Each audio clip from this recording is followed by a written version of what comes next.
J'espère que vous allez toujours bien, que vous êtes motivés pour la reprise de cette aventure.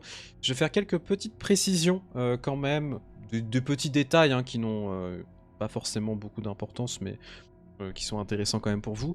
Si jamais, surtout pour vous les viewers, si jamais je ne précise pas la langue qui est parlée, la langue parlée sera le latin. Parce que c'est quand même la langue commune à tout le monde et c'est une langue qui est parlée par les lettrés de manière générale pour communiquer. Parce que tout le monde ne parle pas la langue de chaque région, hein, on va pas se mentir. C'était pas forcément très uniformisé et il n'y avait pas de langue aussi influente que le français, l'anglais, l'allemand, etc. qui dynamisait tout ça. Donc c'est important de le préciser pour le coup.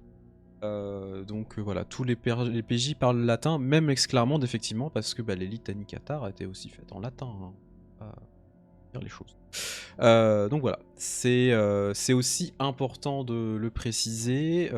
N'hésitez pas si vous avez des questions dans le chat, bien évidemment, sur d'autres choses, sur des détails, etc. Voilà. Et c'était tout ce que j'avais à dire comme petite précision qui a son importance. Vous êtes donc en train de vous diriger progressivement vers les quais de Venise, où vous voyez qu'il s'empile peu à peu plusieurs hommes accompagnés de chevaux, etc. Et vous vous dirigez vraiment vers un quai, vous savez, vous avez un petit promontoire, etc. avec un bateau. C'est vraiment comme une péniche de plaisance en fait. Petit bateau. Vous voyez que il y a plusieurs personnes qui sont attelées à travailler. Des personnes qui ont installé des torches, etc. Donc vous les voyez un tout petit peu. Vous avez du mal à les percevoir vraiment physiquement, etc. Par contre, le détail important, c'est qu'il y a un petit bonhomme, il doit faire 1m20, vraiment, mais qui est baraqué de chez baraqué, qui est en train de tirer vous savez, de tirer les énormes cordes, etc. Mais il les tire tout seul, hein, vraiment tranquille, il est en train de tout installer. Et il fait ça avec une aisance, mais extrêmement impressionnante. Son détail le plus important, c'est qu'il est chauve et il a aucun poil sur lui. Vraiment. Il est chauve, il a rien du tout. Bon, il a des sourcils quand même. Enfin, il a même pas de sourcils pour le coup. Il y a un nain de Tolkien. Exactement. Vous voyez, tout est lié. Et donc vous commencez, du coup, à descendre de vos calèches. Donc vous étiez entre vous. Je pense que ça n'a pas forcément trop parlé, sauf si vous voulez vous dire quelque chose. Euh, On se sera regardé dans les yeux avec Lucie. c'est ça, en mode bon, ok, très bien. Question du Oui. coup plutôt pratique. Nos bagages, ils nous accompagnent? Alors oui, vos bagages vous accompagnent et quand je sais que tu parles de bagages, tu parles de tes goules et autres. Effectivement, tout a été affrété déjà. En fait, vos effets personnels, et on va rester sur ce terme d'effet personnel, ce qui est un peu triste, mais ce qui est vrai, mais qui rappelle des souvenirs de pas mal de choses, sont transités et vont être emmenés dans le bateau. Parfait. On t'entend pas par contre, Opium. Pardon. Ce serait intéressant de nous les présenter, du coup. Oui. Présenter quoi? Nos bagages? Bah, si vous Le voulez vous les bagage présenter, 1. après Voici mon c'est... sac, voici mon épée, voici. Voilà, c'est des bagages, hein, donc après... Non, oui, bien sûr. Bah, dès qu'on sera dans le bateau, j'imagine, parce que là, ils sont à l'extérieur, ils sont pas sur le quai, je pense. Oui, Vous oui. voyez Ouais, là-bas avec sa moustache? C'est ma bagage à moi. Il est beau, hein? ils sont effectivement déjà en train d'emmener leurs affaires, etc. Ils n'ont pas posé de questions parce qu'ils savent, plus ou moins, qu'il faut pas poser de questions et qu'il faut juste aller faire ce qu'il y a à faire, qu'ils partent en voyage avec vous. C'est tout. Parce qu'on leur a informé. Vous commencez donc à descendre et vos sires descendent également, en train de vous observer sur le ponton. Et vous pouvez, bien évidemment, si vous le souhaitez, aller les consulter une dernière fois, faire un dernier échange avant ce grand voyage auquel vous allez vous diriger.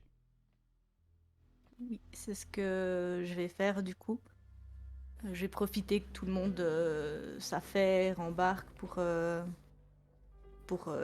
rester à l'écart un petit peu et je vais lui parler plutôt du coup en germain Ouais, à sûr. Massir. et lui demander, enfin, lui dire j'ai bien compris l'importance de cette mission, je veillerai à vous faire honneur. Cependant quelques questions. Euh, à quel point faites-vous confiance à la famille Giovanni? Quelle est cette mission qui a été euh, donnée à celle qui m'accompagne? Il parlait de la cité d'Enoch. À quel point dois-je me méfier de tout cela? Tu vois qu'elle te fait un signe de main pour te stopper. Nous n'en discuterons pas ici. Si jamais tu as besoin d'en discuter, tu as un objet pour le faire. Ils ont ma confiance, pour l'instant. Tu leur accorderas ta confiance aussi. Et je ne veux plus jamais entendre parler de cette cité, pour l'instant. Entendu. Euh, le... notre père Toréador a parlé d'un réseau d'espions. J'ose croire que sur place, vous avez des contacts pour moi. J'ai effectivement des contacts, mais ne t'attends pas à un seul soutien de notre clan. Aucun. Pourquoi donc? Ils sont tous au service du patriarche. Tous, sans exception. Je Je vois. préfère papa.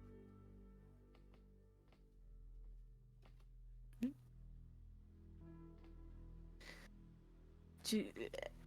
Elle me verra en train d'hésiter quand même.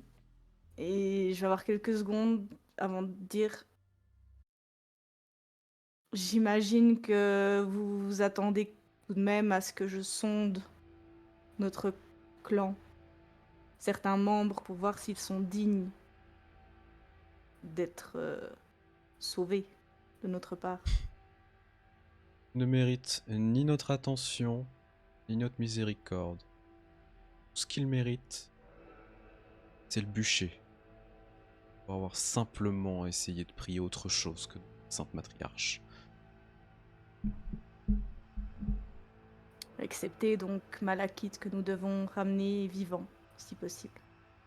De préférence, si tu dois t'en débarrasser, fais-le. Je n'y vois pas d'objection. Bien, mère.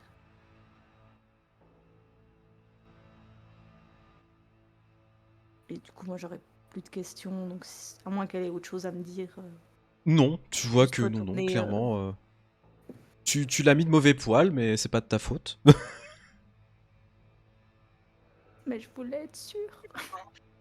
Mais tu as raison de poser la question, mais bah du coup, elle est de mauvais poil. Pas contente. Ouais. Est-ce que quelqu'un d'autre veut s'approcher de son sire avant de monter dans le bateau? Artemisia, tu lèves la main. Oui, donc je vais aller je vais aller voir. Je vais aller voir Ambrogino. Et je vais lui dire Ambrogino, puis-je vous demander une faveur? Tu vois qu'il fait un signe de main, je t'écoute quoi. Prévenez ma fille, dites-lui que je suis en voyage, mais si possible, évitez de lui préciser la nature de mon voyage, je n'aimerais pas qu'elle s'inquiète. Elle aura déjà bien assez à faire avec les termes. Mieux vaut éviter toute angoisse supplémentaire. Ne t'en fais pas, elle sera entre de bonnes mains. Et j'éviterai que Claudius mette le nez dans nos affaires. Je vous en remercie grandement. Et du coup, j'ai fait un petit moment de pause. Puis du coup, bah, je lui finis par lui dire je vais m'en aller maintenant. Je vous souhaite une bonne continuation jusqu'à nos retrouvailles, qui j'espère seront glorieuses. Je l'espère aussi, mais j'espère que tu ne me décevras pas. Pas comme certains. Tu vois qu'il te regarde et... Tu vas me faire... Alors, premier jet de la soirée. On se les jette, ça y est. Tu vas me faire un petit jet de... D'astuce vigilance, s'il te plaît. Tu inaugures la partie avec le premier jet. C'est beau. C'est beau. C'est beau. Attendez, alors. Vigilance. Et astuce. Astuce vigilance. Et 3 succès. Tu vois qu'en fait, il a un regard assez subtil. Il te regarde droit dans les yeux, bien évidemment. Et en fait, son regard se baisse vers ta main droite. Et après, c'est assez subtil et puis il revient vers tes yeux. Ouais, il parle de Monsieur Moustache. Bah, c'est évident. Ok, bah je le relève, mais je ne dis rien de particulier. Je lui fais une dernière révérence, puis je m'éloigne vers mon bagage. Bien évidemment. Elle a les mains moites. Oui, Ah exactement. Du coup, tu vas commencer à rejoindre tes bagages. Est-ce que quelqu'un d'autre veut voir son sire? Je sais que Mia, il levait la main. Du coup, tu peux effectivement aller voir Lazare. Bon, ça va être surtout des adieux, où il va s'approcher, pareil dans leur langue maternelle. Puis il sera pour le coup assez souriant, ce qui est complètement l'inverse de Lazare comme d'habitude, mais il va le regarder. Il dira: Eh bien, père, il est temps de se dire adieu.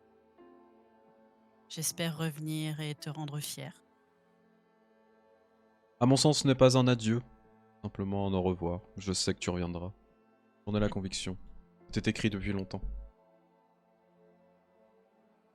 Eh bien, au revoir dans ce cas. Et avec un petit instant, il va avoir le petit rictus qui va lui monter. Tu vas me manquer. Tu vois qu'il pose une main très solennelle sur ton épaule. Un geste vraiment affectueux pour le coup. Comme un père envers son fils. Tu vois qu'il serre un petit peu ton épaule. Tu sens que ce geste, il est empli de respect et en même temps, il sait que tu vas partir, il sait qu'il t'envoie au loin, sachant potentiellement que tu ne vas pas revenir. Il y a quand même cet attachement de se dire, j'envoie un asset, ce qui est vrai, mais en même temps, c'est plus que ça. Et tu vois que ça va durer quelques secondes avant qu'il te relâche. Cool.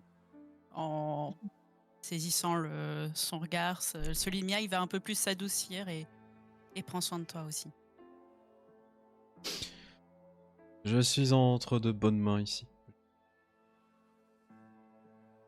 Essaye de supporter toute cette... Il va regarder en direction plus des calèches Giovanni et tout. Opulence décadente. Fais un signe de tête. Tu te laissera partir. Et il va y aller. Ethan, Esclarmonde, est-ce que vous voulez parler avec vos sires respectifs? Non, je pense que Esclarmonde, elle va jeter un dernier regard à Arnaud, Merci pour puis le follow, la après, Wolf. Merci beaucoup. et après elle va se diriger vers ses bagages aussi. Mais attends, tu ne me fais même pas un au revoir Quand il dit ça, je me retourne, je le regarde, je fais: Nous l'avons fait un peu plus tôt, non?» Tu brises mon cœur. Je sais. C'est pour ça que je reviendrai pour réparer les morceaux. Ah, ça fait plaisir. Bon, écoute, tu vois qu'il fait mine d'être vraiment pas bien, et puis il tourne la tête. Mais de demi. Eh bien, pars. Pars et j'espère que tu reviendras. Je lève les yeux au ciel et je finis par revenir vers lui Oh là là, tu sais trop. et je vais le prendre dans mes bras et je vais lui chuchoter à l'oreille: «Arrêtez votre comédie, je vous en prie». Tu vois qu'il y a un changement assez subit quand tu commences à lui faire une étreinte et que tu commences à lui murmurer ça. Tu vois qu'il te repousse d'un coup. Allez, pars, je veux plus te voir. Va-t'en. Je soupire et je fais: «Très bien. comme vous le voulez. Et après, je m'en vais. Tu vois un regard noir partir de ses yeux, vraiment, Mm. qui en est menaçant, sans mal à l'aise. Et du coup, tu vas rejoindre les bagages avec le bel Adonis. Et je suis un peu en colère après tout ça. Oui, je me Je doute, suis mal et je en me doute. colère. Lance-moi un caillou. Je me doute. Oh putain, foiré. Du coup, tu commences à rejoindre effectivement, toi aussi, le bateau. Fallait le pousser à l'eau. C'est toujours Je vais, possible. je vais le porter Ça aurait à été drôle, pousser. ça aurait été drôle. Demi-tour. Non, putain, tu vas bouder sous l'eau. Non, je vais même pas le regarder. Je le regarde même plus. Je me barre. C'est quand même des relations étranges quand même. On adore se détester.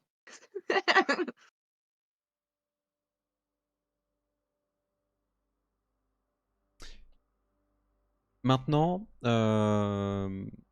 eh bien, Ethan, je suppose que toi aussi, tu veux parler à Effectivement. cher Sir. Effectivement, mais avant ça, je vais profiter du temps qu'on a dans la canèche pour repasser toutes les informations que j'ai accumulées en tête. Et si tu es d'accord avec ça, j'aimerais te faire un petit jet d'intelligence politique pour voir si j'ai bien compris la situation. Tu as toutes mes notes pour Oui, après, corriger ça. après dans les faits, pas forcément besoin de faire un jet. Moi, je pense que c'est bien que tu puisses exposer un petit peu ce que tu as compris, plus que de faire un jet. Si ça te convient. Tout à fait.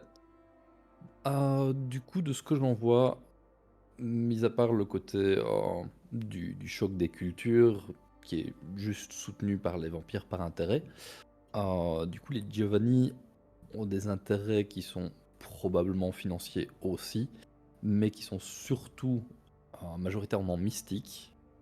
Mais il y a aussi quelque chose d'émotionnel derrière. Clairement, il a parlé de revanche, il y a quelque chose. Au niveau des Nosferatu, ils ont définitivement quelque chose à y gagner d'un point de vue politique. Leur clan est mal représenté là-bas. Il y a une question, une grosse divergence de foi qui est assez présente. Ça pourrait être juste une façade, mais ça. Ethan n'a pas encore assez d'informations en main pour le comprendre ou non. Chez Simicé, ça a l'air très personnel.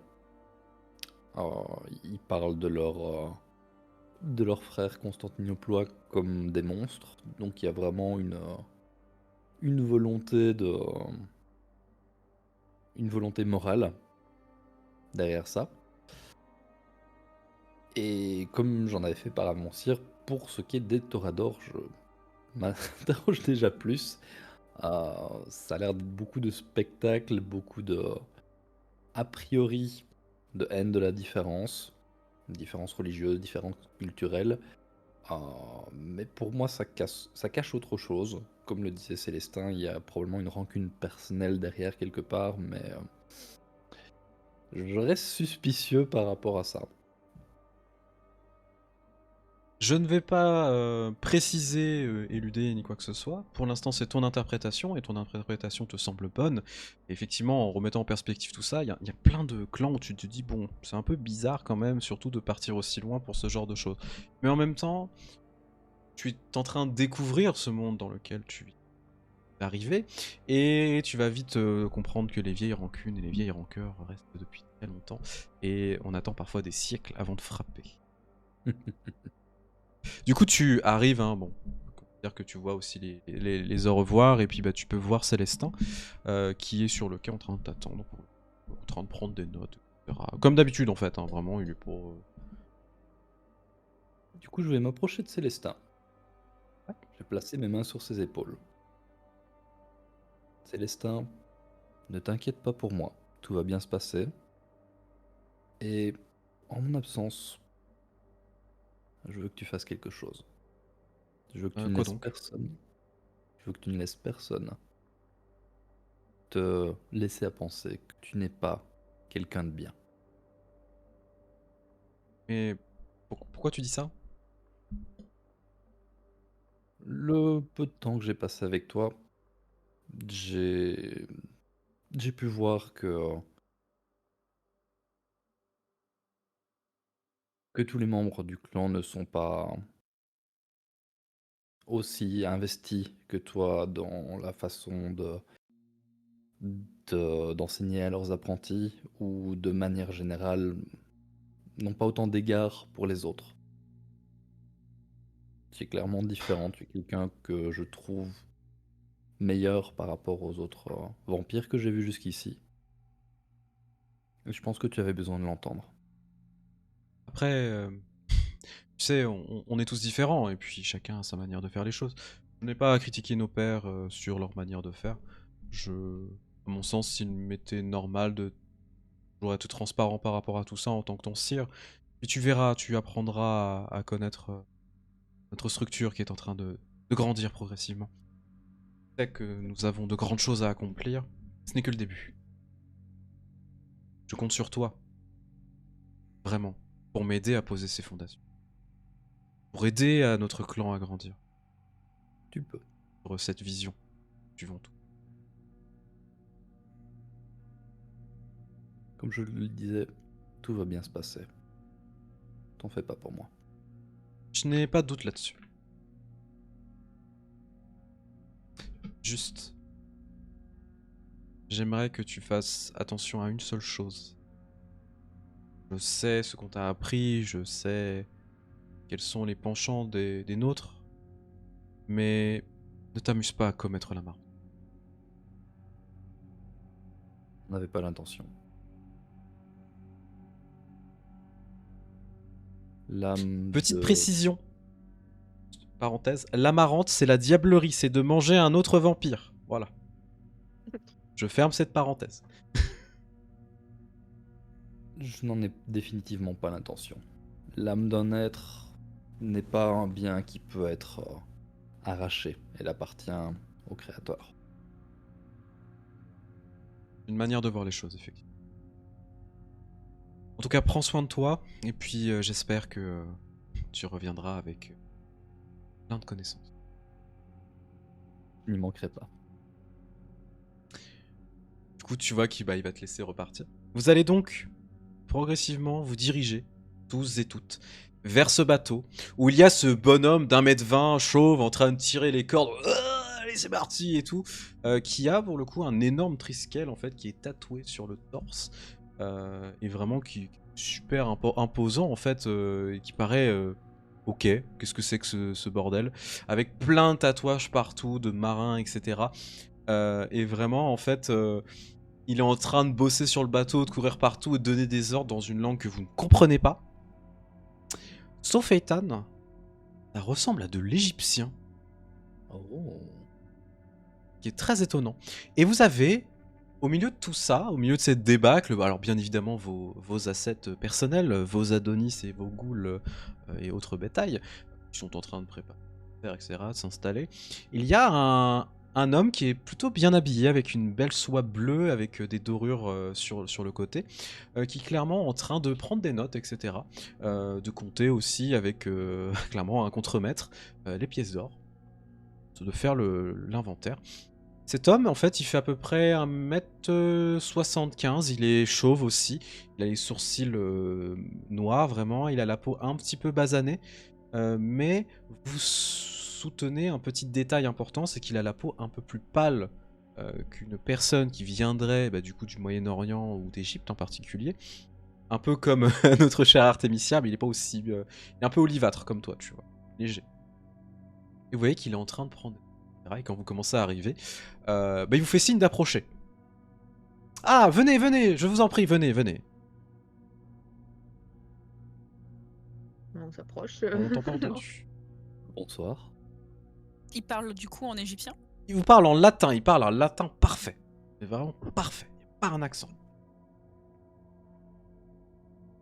Vous êtes Lucie Esclarmont de Mihail, Ethan et Artemisia, si... Ouais, écoutez, c'est un plaisir de vous rencontrer.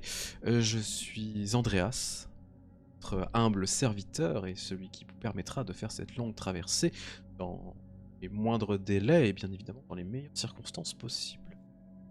Mon équipage est à votre disposition. Bien évidemment, si vous avez besoin de vous nourrir, je vous déconseille de venir taper dedans. Il y aura des outres et autres disponibles pour vous. Vos quartiers ont été installés. Vous et vos suivants. Si jamais vous avez besoin de quoi que ce soit, n'hésitez pas à venir me voir. Je suis le capitaine de vaisseau. Et bienvenue dans la croisière s'amuse, évidemment. Merci Squall. Bien un plaisir de vous rencontrer. Enchanté. Et merci beaucoup pour votre sollicitude. À combien de temps de voyage peut-on s'attendre? Tu vois qu'il se tourne vers ce petit bonhomme pour le coup. Et tu vois que il lui parle en égyptien. Vous comprenez pas trop le nom qu'il lui donne. Ça doit avoir une signification. Et en fait, le mec s'avance. Mais genre vraiment, il a des bras. C'est vraiment le petit bonhomme ultra musclé. Hein. Genre, le gars, il est bodybuildé de ouf. Hein. Il commence à se ramener. Garni, dis-moi, tu sais à peu près combien de temps on a avant notre départ et puis notre arrivée potentielle selon les courants marrants, etc. Je sais que un peu plus habitué des capacités. Bah écoute, moi je pense que d'ici 2-3 semaines ça devrait le faire. Devrait pas y avoir trop de problèmes. De toute façon, on va être propulsé assez facilement, etc. T'inquiète, ça va bien marcher, Andreas. Tu peux compter sur moi comme d'habitude. Je veux une discussion entre lui et Arnaud. Il n'y a pas débat. C'est beau. Ah bah, il a l'air de savoir de quoi il parle, très bien. Ah, attendez. J'ai cette voix de peine. Du coup, bah Bien, Andreas, merci pour cette réponse. Garni est à votre service si jamais vous avez besoin. Essayez juste de pas trop l'embêter quand il est en train de travailler, bien évidemment. Tu vois qu'il se met un peu à part et il vous parle un peu plus à voix basse, juste pour éviter qu'il vous mette une tatane par-ci par-là. Il est parfois très susceptible. Mais dans tous les cas, ne vous en faites pas, le voyage se passera dans les meilleures conditions. Et nous éviterons tout pirate et autres potentiels problèmes qui pourront évidemment nous toucher. Nous ferons plusieurs haltes. Nous allons en faire une première sur l'île de Malte, afin de faire quelques vivres, etc., de faire le plein. Et ensuite, nous repartirons vers Constantinople. Très bien. Merci beaucoup. Si vous avez d'autres questions par rapport à la ville, n'hésitez pas, je suis à votre disposition. C'est une ville que je connais très bien. Bien, j'imagine qu'on aura tout le voyage pour pouvoir vous embêter avec ces questions. Bien entendu. Alors, en off, c'est juste qu'il n'y aura pas de scène de voyage, entre guillemets. C'est juste, si vous voulez poser les questions, profitez-en maintenant. Parce que du coup, on va ellipser le voyage. Castor Andreas, raconte-nous l'histoire de Constantinople.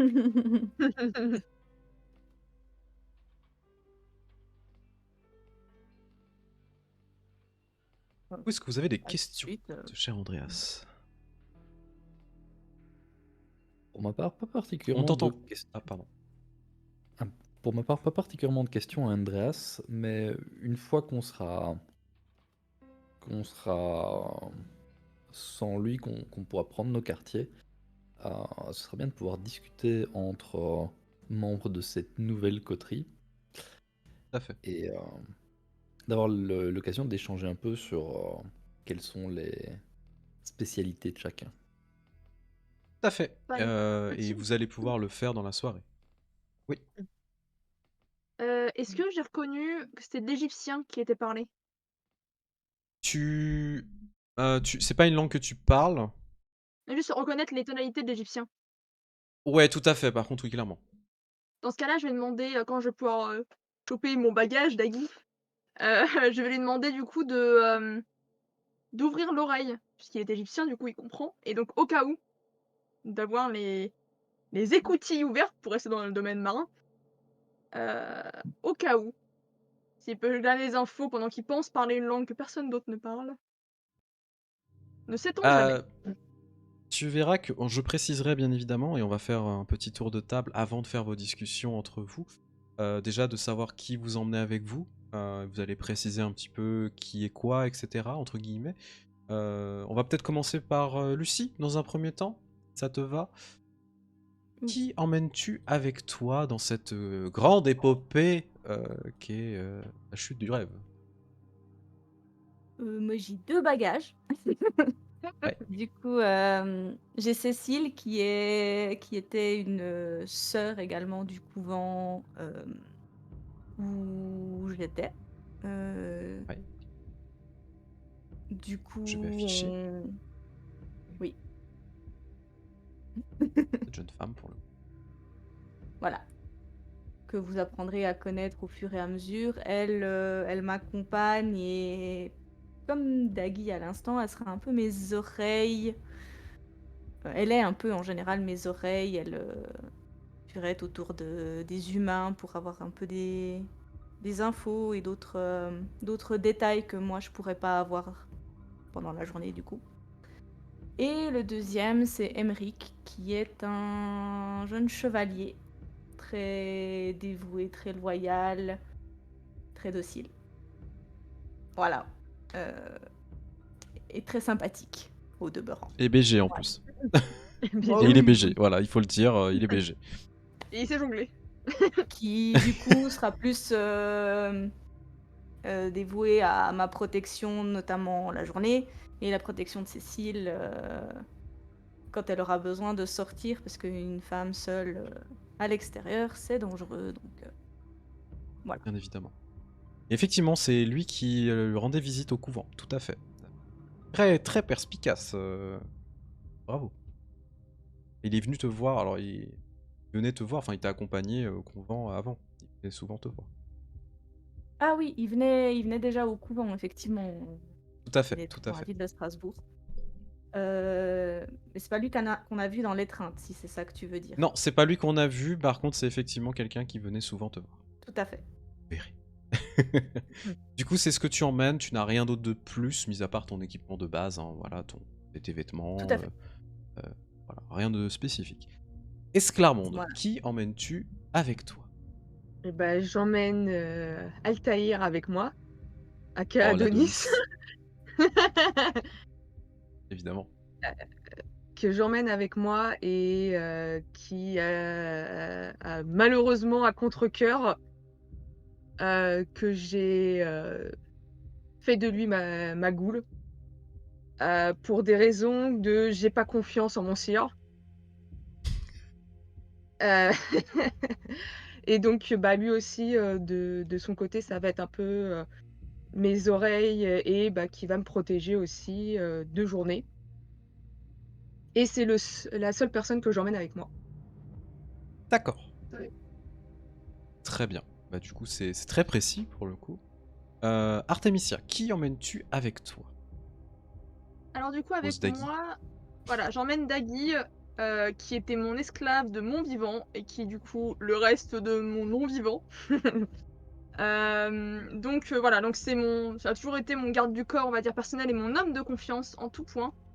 Donc je n'emmène que lui avec moi. Il est égyptien, donc du coup, voilà, il le parle couramment. C'est un ancien soldat égyptien, d'où le fait que je lui demandais d'ouvrir les oreilles sur cette langue, notamment. Je suppose, alors on n'a pas vu ça ensemble, Shrimp, mais je suppose que je l'ai goulifié, hein, parce que bon, Oui, bien sûr, bien sûr, bien sûr. voilà, pourquoi s'emmerder, à vrai dire. Faut s'emmerder. Donc voilà, voilà, C'est tout ce que tu emmènes avec toi. absolument. Très bien. Nous, voyage léger. On va y aller Ethan, moustachu. qu'est-ce que tu emmènes avec toi? J'aurais pris avec moi mon garde du corps, Samuel, Samuel qui, qu'on a vu lors de ton étreinte. qui, après mon étreinte, d'ailleurs, se sera vu offert la possibilité, le choix de devenir une goule, d'obtenir des pouvoirs supplémentaires. Tu auras accepté, bien évidemment, en même temps, c'est agréable de devenir plus fort. C'est ça. Est-ce que tu emmènes autre chose ou quelqu'un d'autre avec toi? Non, Samuel est la seule personne que je sais que je peux, qui pourra m'aider dans ce genre de situation et dont je ne crains pas pour la sécurité. Très bien. Pour finir, Mihail, qui emmènes-tu avec toi? Quel bagage emmènes-tu avec toi dans cette aventure? Eh bien, Mia, il a 2 bagages. Donc tu as Lucas qui est un chevalier qui était à son service et qui l'est toujours. Il a évidemment goulifié. Et son écuyer, Vassili, qu'il a également goulifié. Qui sont ces deux hommes de confiance également. Tout à fait. Tout à fait. Tout ce que tu emmènes avec toi, vous n'emmenez pas de chevaux, alors je vois la précision de Gaërin, mais non. Pour le coup, c'est très chiant à emmener des chevaux, on va pas se mentir, surtout dans les voyages en bateau. Ça, c'est des choses que vous aurez dans la ville directement. Au final, vous n'emmenez pas grand monde, vous êtes seul à partir sur ce bateau. Il n'y a pas d'autres passagers que vous. Visiblement, le bateau a été réquisitionné pour vous. Artemisia, d'un point de vue pécunier, tu te doutes que ça a dû coûter une fortune. Mais vraiment. Et tout le reste, l'opération elle a dû coûter extrêmement cher. En termes de jeu, on est sur du ressource 4 qui a été dépensé juste pour vous. Hein. Énorme. Je vais le préciser. Ouais, mais ils ont de l'argent à dépenser, voilà, ils sont opulents. Ils sont contents. Franchement. Ils vendent une colonne de la villa et ils payent le voyage. Hein. Ouais, c'est ça. C'est parce pas que faux. Ils, C'est pas faux. ils ont que C'est ça la vente- pour eux. C'est la vente de petits fours. Oh le tacle. Euh, Gratos. On leur demande qu'une seule chose, c'est de l'argent. Voilà. Je trouve qu'on le fait bien. D'ailleurs, finalement. Oui, c'est Très bien, par contre, 5 étoiles. Hein. tout à fait. Ils n'emmènent pas d'humains, vous vous rendez compte que les personnes qui vont être présentes dans l'équipage, en fait, ce sont les membres visiblement de la famille d'Andreas, c'est comme ça qu'il va les appeler. Et en fait, vous avez des outres et autres de sang, c'est tout. Il n'y a pas de vaisseau sur lesquels vous pourrez vous nourrir sauf vos ghouls, c'est tout. Il y a bien évidemment de la nourriture, etc. pour eux, mais par contre, vous, c'est juste on vous met des outres de sang. C'est tout. Il n'y a pas de... Il n'y a pas moyen de se nourrir sur quelqu'un qui est à disposition. Donc ça veut dire pendant 3 semaines, ça va être long. Hein. Il y a une escale. Bon, Il y a une C'est escale vrai. à Malte, effectivement. bon, Mais par bonjour contre, exotique à ce voilà, moment-là. c'est... Ouais. Tu te doutes que j'aurais quand même analysé à chaque fois les outres. Bien évidemment, les outres sont de très très bonne qualité. Le sang est d'une qualité extraordinaire. Tu te rends compte que Andreas fait très bien son travail. Il n'y a pas, j'imagine, un poil de vitae dedans, n'est-ce pas?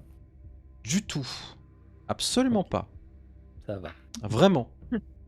Non, mais ça montre à quel point il est réglo. c'est noble. Bon, Il a été payé quand même. Oui. Bah oui, mais Une après, il y a des colonne, gens qui sont pas réglo, même payés, hein, on va pas se mentir. franchement, ça n'empêche rien. Oui, Une fois surtout en dans mer, Vampire. Ouais. Une fois en mer, s'il considère qu'on va crever à Constantinople, il a pas de raison trop de. C'est pas faux. Du coup, on est que entre gens qui connaissent le monde de la nuit, donc je peux faire tomber le masque. Alors, Ou tu pas. peux poser Il la va faire question à paraître Andrea. un monde. Oui, bah je vais lui demander si. Il aimerait que tu... Enfin, c'est clairement, gênant ou évite. pas. Évite, sauf dans ta couchette. Sora. N'est pas Tu te rends compte qu'il y a même... Tu te rends compte qu'il y a même des enfants sur le bateau, donc le mieux c'est de ne pas effrayer Ah, les enfants. Ouais, Alors ouais. oui, non. Bah, Ah, non. en fait, c'est juste que tu sais, vous commencez à vous installer, etc. Machin. Bah, tu vois qu'il y a des familles qui sont. Genre, ils sont moins une vingtaine sur le bateau, tu vois, à peu près 20-30. Et vraiment, en fait, bah, t'as des enfants qui sont en train de jouer, etc. Voilà, en fait, c'est. Ah, parce que je crois que t'avais dit qu'on était les seuls passagers. Ah, mais non, il y a sa famille. Ah bah oui, c'est sa famille. Oui, c'est sa Et- famille. Je parle de passagers Oh. Kainit, il y a que vous. Ouais. Il y a sa Ok, famille. ok. C'est mignon. Oh. Alors, du coup, vous commencez à vous installer, etc. Vos couchettes sont vraiment à côté, donc vous pouvez prendre le temps de vous installer et de discuter tous ensemble, comme me l'avait suggéré Ethan, avant qu'on passe à l'ellipse et d'arriver à l'entrée de Constantinople. Bah, après, juste RP parlant, pendant l'ellipse, considère qu'on aura quand même posé des questions à Andreas sur tout ce qu'on peut savoir sur la ville. Bien sûr, bah, faudra me préciser ce que vous voulez savoir et aussi en profiter, poser ces questions maintenant pour aussi que les viewers puissent savoir.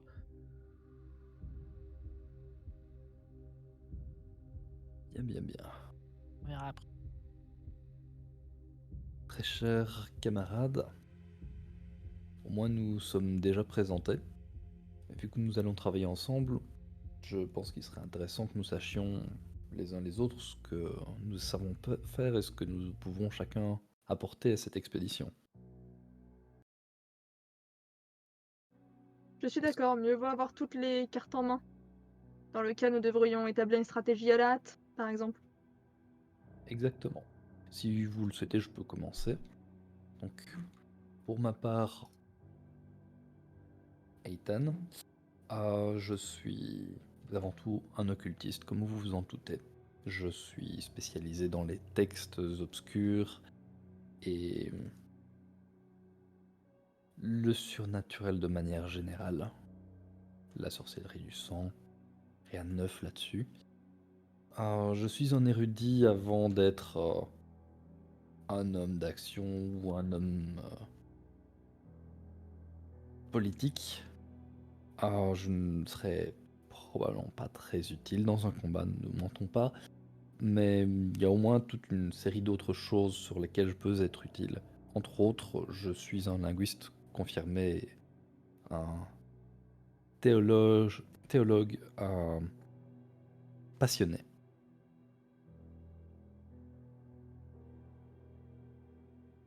Eh bien, au moins, je pense que nous allons nous entendre.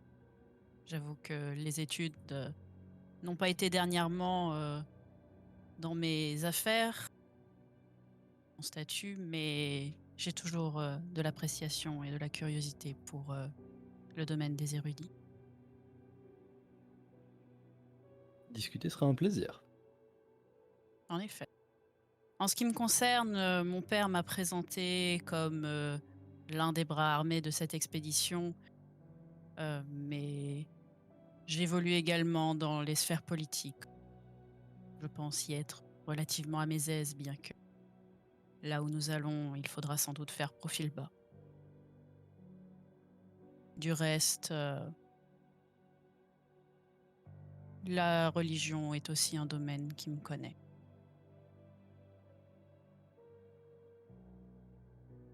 Dans ce cas, je peux dire que je serai le deuxième bras armé de cette expédition. Et j'ai quelques connaissances dans certaines manipulations et de façon plutôt... Comment dire ça? Je suis plutôt discrète. Je pense que ça pourrait nous être utile dans certains moments, comparé à ce que vous avez pu voir. Je suis un peu le contraire de mon sire. Oui, il semble y avoir une relation particulière entre vous deux. C'est le moins qu'on puisse dire. Je suis désolé que vous ayez eu affaire à ce genre d'expérience. Oh, ce n'est pas bien grave, vous savez. À force, on s'y habitue presque. Je ne sais pas si c'est une bonne chose. Je ne sais pas non plus. Si je puis prendre la suite, je suis, tout comme notre cher Ethan, très loin d'être une femme d'action. Pour être absolument franche avec vous, j'ai des rudiments à la maîtrise de l'épée, mais cela va rester à ce stade. Je suis plutôt à l'aise dans les sphères politiques ou globalement financières. En ce qui concerne mon enseignement auprès des Giovanni, j'ai appris quelques avantages qu'il y a à faire partie de cette famille, ainsi que quelques petites choses touchant la nécromancie.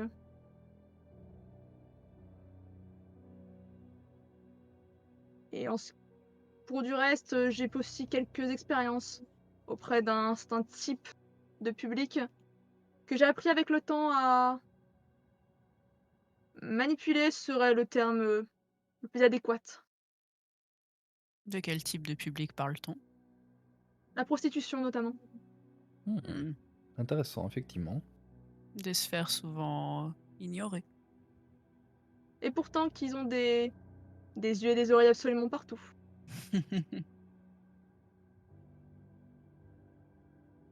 Quant à moi,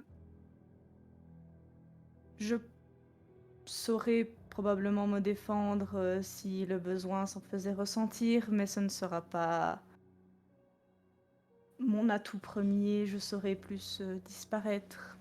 euh, Disparaître dans les ombres, me faire discrète et avoir des oreilles là où on ne les attend pas. Mon clan est connu pour savoir se faufiler partout et obtenir les informations dont il a besoin. Et comme vous vous en doutez, ce n'est pas mon réel visage que j'ai à l'instant. Le capitaine n'aimerait pas que je vous le révèle à cet instant. Vous aurez bien d'autres occasions de le voir. J'ai été guidée par la foi toute ma vie. Je saurais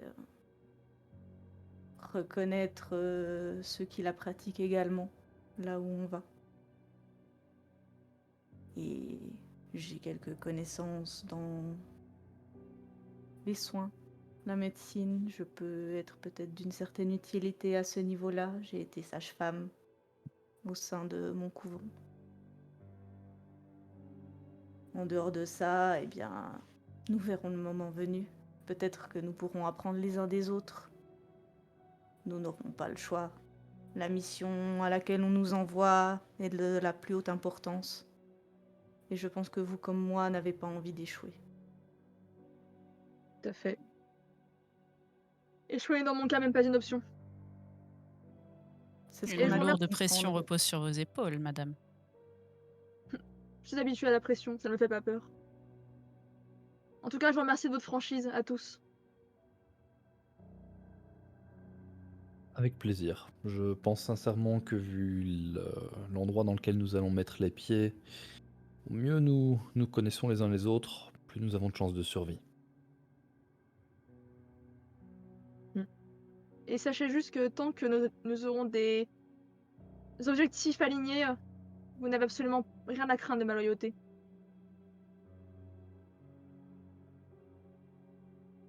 C'est bon à savoir.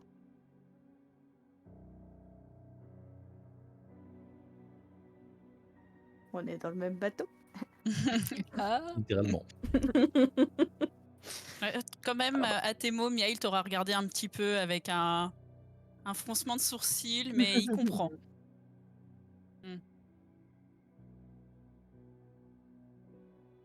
Du coup, vous êtes en train de discuter, le bateau commence à partir. Alors, permettez-moi de vous présenter mes bagages. Alors. Bagage 1, bagage 2. Vous pouvez présenter vos bagages, il n'y a pas de souci. Ils seront pas forcément très bavards pour l'instant, ce qui est normal parce que tout le monde est un peu nerveux.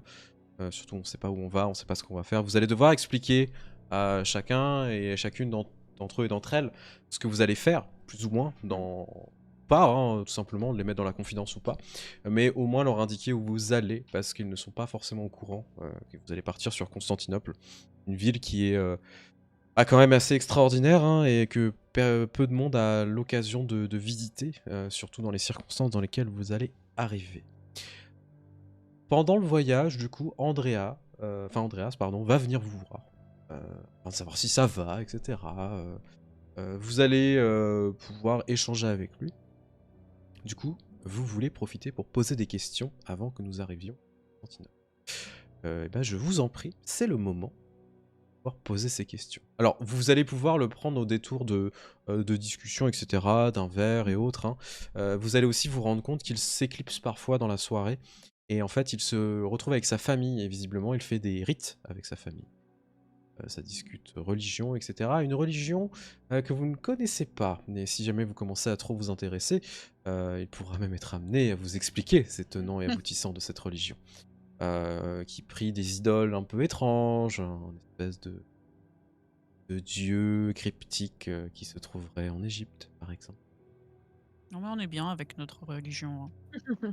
Voilà. Pour vous, c'est un païen, quoi, clairement. Voilà. Après, de savoir ce que on foutra le feu au bateau après. Étonne-moi Ouais. quand même ce qui m'intéressait pour le principe. Ouais, la tu curiosité comprendras qu'en qui fait, il a une vision un peu dérivée de ce christianisme général. Et en fait, c'est teinté d'une foi beaucoup plus ancienne pour le coup. qui est très attaché aux valeurs égyptiennes et à un dieu, effectivement, peu chacal, peu serpenteux, choses différentes, qui a plusieurs formes, et visiblement, ces ouailles le suivent comme un gourou, comme chef de cette famille. Vous ne savez pas trop ce qu'il est comme clan, entre guillemets. En off, Il nous l'a dit, je crois. il ne l'a pas dit. Non, il a mais nos sires, quand Euh, ils nous l'ont oui. présenté, ils nous ont dit Oui, il qu'il l'a était dit. du conseil. Effectivement, il a dit que Le... c'était un sétite. Oui, le terme sétite a clairement été utilisé, je l'ai Mhm. noté. Tout à fait, ouais. C'est un sétite. C'est juste que vous ne savez pas trop ce que c'est, parce que c'est un Quoi que clan ça qui n'est veuille pas dire. forcément des plus connus. Tout à fait. Moi, j'ai Il a une question plusieurs à lui formes, poser. 7 en vrai. Oui, je t'en prie. Si on a fini avec cette partie-là. Oui, tout à fait. Je voulais lui demander pour mon voyage si au sein de la ville, il y a des communautés qui sont en conflit, du coup logiquement. Enfin logique, mais est-ce qu'il y a des qui sont particulièrement en conflit? Genre, est-ce que si on s'allie avec une communauté, on aura l'autre à dos? Ou est-ce qu'on peut facilement remonter une communauté sur une autre, pas porter le chapeau à certains, etc. Alors, c'est une très bonne question, et effectivement... Alors, dans la ville, en fait, il faut savoir qu'il est composé par plusieurs sociétés, entre guillemets. Alors déjà, il y a plusieurs strates de sociétés. Tu as d'un côté les militaires, tu as le peuple, et tu as les nobles. Voilà, assez simplement. Dans le peuple, on met les ecclésiastiques, les marchands, etc. Les militaires, c'est vraiment les militaires, et c'est une caste à part. Et après, tu as la caste des nobles, qui, eux, sont à la direction de la ville. Il faut savoir que les militaires ont aussi beaucoup d'influence sur la vie politique de la ville, hein, parce qu'en même temps, on est sur une grosse influence à la romaine, hein, et tu sais que les Romains, le côté militaire, c'était très important. Et l'aspect religieux, il se met dans la case peuple. Il Ou se il met a dans la aussi ça. case... Non, il se met dans la case peuple, en fait, mais il a une influence sur les deux domaines, et en particulier le domaine noble. Mais il faut savoir que en fait le patriarche, là c'est Doukas II, et c'est un peu lui le symbole de la sainteté. C'est un peu, c'est le pape d'une certaine manière. C'est lui qui, Oh. c'est le pope effectivement. Le grand pope. C'est lui le représentant de l'orthodoxie à cette époque-là. Dans la ville, en fait, elle est séparée, donc, comme je le disais, en 16 districts. Je montrerai ça, non pas ce soir, je pense, cette carte-là, mais peut-être prochaine partie quand vous arriverez vraiment à Constantinople. Et en fait, tu as d'un côté donc les orthodoxes, les grecs byzantins, de l'autre côté les latins, chrétiens, d'un autre côté les juifs et les musulmans. Les chrétiens latins sont détestés parce que, en fait, comme je l'avais dit précédemment, il y a plein d'aspects, etc., qui sont difficiles. Et ce sont principalement des Vénitiens qui se sont installés d'un point de vue vraiment monétaire et qui ont une influence mercantile sur tous les aspects de la vie. Et en fait, ils ont acheté des concessions qui sont en train d'améliorer au fur et à mesure. De l'autre côté, tu as les juifs et les musulmans qui sont considérés comme des moins que rien, vraiment, malheureusement. Qui sont vraiment détestés de la population et qui sont ostracisés en fait. Et de l'autre côté, t'as les Grecs qui dirigent tout. Donc c'est un petit peu compliqué. Disons qu'il n'y a pas de... Il n'y a pas si tu t'allies avec un tel, ça va foutre le bordel. C'est plus... Les Grecs dirigent tout et détestent un peu tout le monde. À des degrés un petit peu différents. Voilà. Ce qui est très triste. Merci. Et à l'intérieur même de la ville, il n'y a pas des soulèvements au niveau humain. Je parle, il n'y a pas des espèces de soulèvements et tout ça dans la ville. Non, parce que militairement, en fait, des révoltes, il n'y en a pas tant que ça, parce que tout le monde est fidèle au Basileus, etc. Mais bon, tu sais que vous savez de manière historique que, en fait, il y a à peu près une vingtaine d'années, les chrétiens vénitiens se sont pris une sacrée tatane par les Grecs. Il y a eu des massacres qui ont été perpétrés. Ah bah, on comprend pourquoi ils leur en veulent. Ah bah oui. Ouais. Après, Arnaud a dit qu'il y avait que c'était un peu le chaos dans le quartier latin où on allait arriver. Du coup, il parlait de quoi si c'est pas des révoltes On parle plus d'un chaos général lié aux brigands et autres tire-sous, etc., coupe-jarrets qui peuvent être présents dans la ville, qui sont financés par plein de choses. Hein, faut profiter. Et en même temps, c'est aussi d'un point de vue des vampires qui sont en cet amalgame de personnes, etc., et qui profitent de la situation pour foutre la merde, tout simplement. Le quartier latin est vraiment à part, c'est-à-dire que c'est pas les Byzantins qui vont gérer la sécurité du quartier latin, c'est les Latins qui le font. Je vous laisse deviner un petit peu le bordel que ça peut donner. Du coup, ça veut dire que les armées qui viennent là en ce moment, elles ont une place au quartier latin ou elles rentrent pas du tout en ville? Elles peuvent rentrer, elles peuvent rentrer si elles ont l'accord du Basileus. Le problème, c'est que généralement, ça part en couille. Et c'est ce qui a fait que, enfin, c'est ce qui va causer plus tard, bien évidemment, dans l'histoire.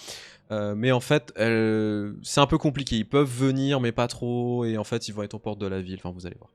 C'est un peu compliqué. Mais disons que tu peux pas venir comme ça. Alors vous, vous êtes transités comme étant, je vais mettre des grosses guillemets, vous n'êtes pas des touristes, mais c'est un peu le même principe.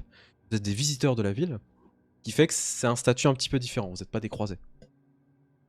Non, on vient pas du tout pour combattre, non. Non. Nous? Non. Non. Moi, j'ai une question pour Andreas, du coup. Oui. Qu'est-ce qu'il peut nous dire sur Malakith? Malakith. Ah. Du coup, on revient en roleplay. Mhm. Ah, Malakith. C'est une personne extrêmement intéressante. J'ai eu l'occasion d'échanger avec lui.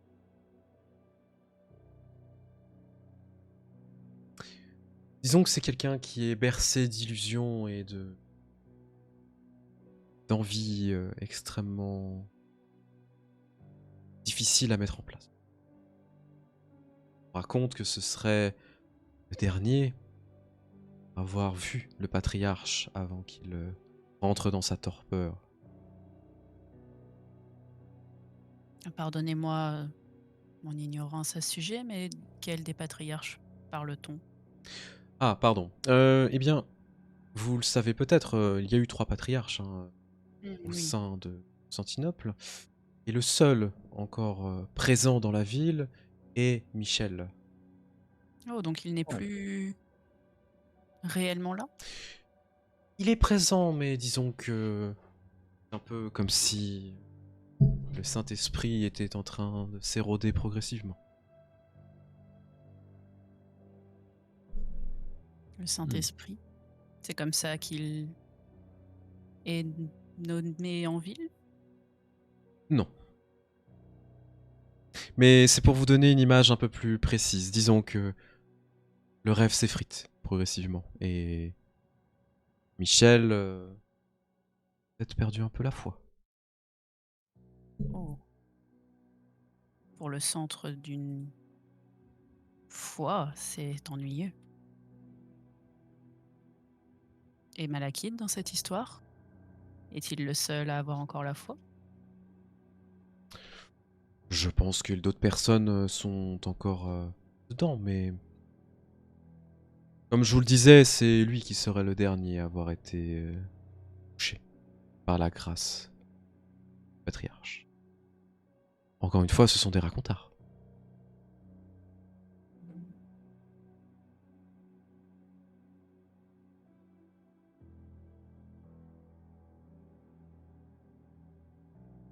Et qu'est-il arrivé du coup aux 2 autres patriarches? On m'a dit que l'un d'eux avait connu la mort de l'un de ses enfants. Et l'autre? Effectivement, Antonius a été tué par Caius il y a maintenant des siècles. Et le Dracon a décidé, je suppose, des caprices généraux de partir. Rien d'étonnant si vous voulez mon avis. Dracon. Je suppose que le chaos ambiant effectivement ne donne guère envie de demeurer. La ville reste tout de même agréable, même si vous y percevrez quelque chose d'assez étrange, une ambiance. Mais je ne préfère ne pas vous cacher ce plaisir de découverte. C'est quoi ce son expression, son sentiment quand il parle de ça? C'est De genre, l'amusement, ça l'amuse. ça l'amuse de ne pas nous dire et Ouais, de ce qui se passe en ville. tout à fait, ça l'amuse beaucoup. Il fait un sudoku s'il veut s'amuser. Il faut des infos.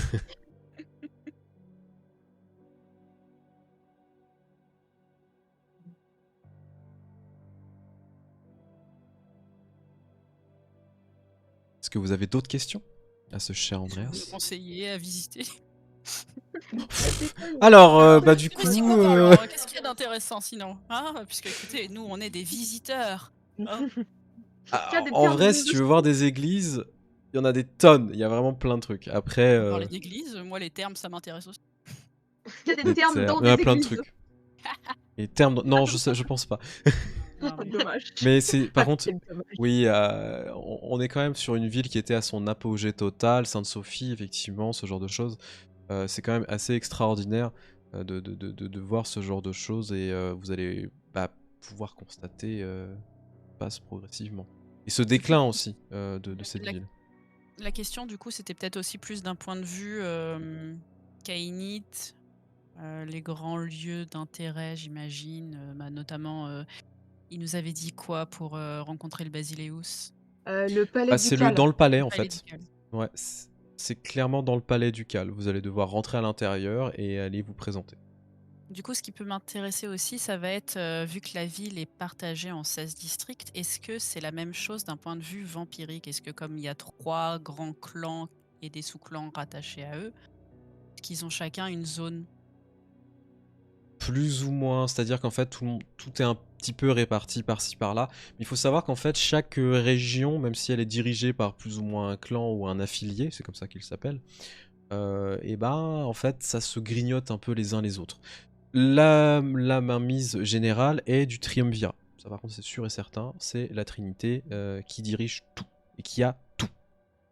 Et du coup, il y a des remplaçants à cette trinité, vu qu'il y a plus que Michel, mais qui est visiblement, qui a le Basileus qui prend à sa place, vu qu'il est en Tout à fait. torpeur. Et est-ce que c'est la même chose pour, est-ce qu'il y a un représentant Timicé? Est-ce qu'il y a un représentant Ventrue? Tout à fait. Caius reste le représentant Ventrue, donc D'accord. de la Trinité. Petron, en l'absence du patriarche, est celui qui va gérer toute la famille et tous les problèmes de la famille. Et le dernier, eh ben, c'est Gizou, tout simplement, qui va gérer. Ah, c'est lui. Et les 3 sont au palais. Les trois sont au palais. Pas de soucis, Nethervoid, bonne soirée à toi. Et bah du coup, bonne nuit. Bonne soirée. Merci d'être Bye passé. bye. Du coup, Caius, c'est celui qui a mangé son papa, c'est ça?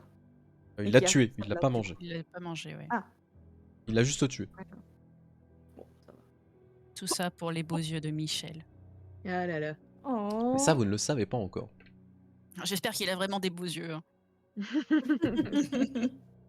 J'ai une vraie question, voilà, c'est bien Michel EL, pas 2 LE. Oui, c'est le Michel nom masculin. EL, On sait jamais. c'est un masculin.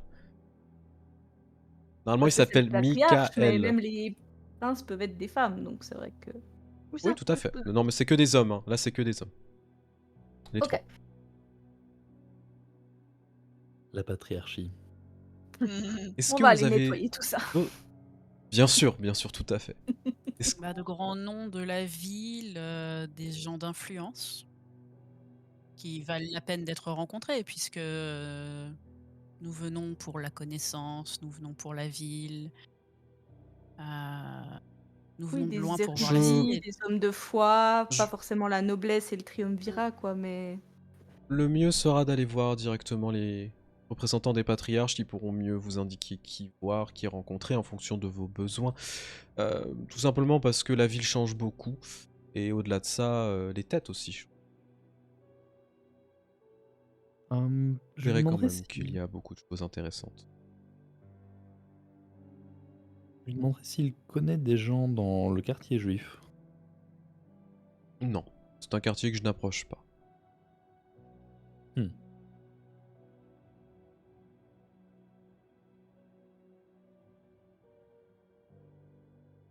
Avez-vous d'autres questions?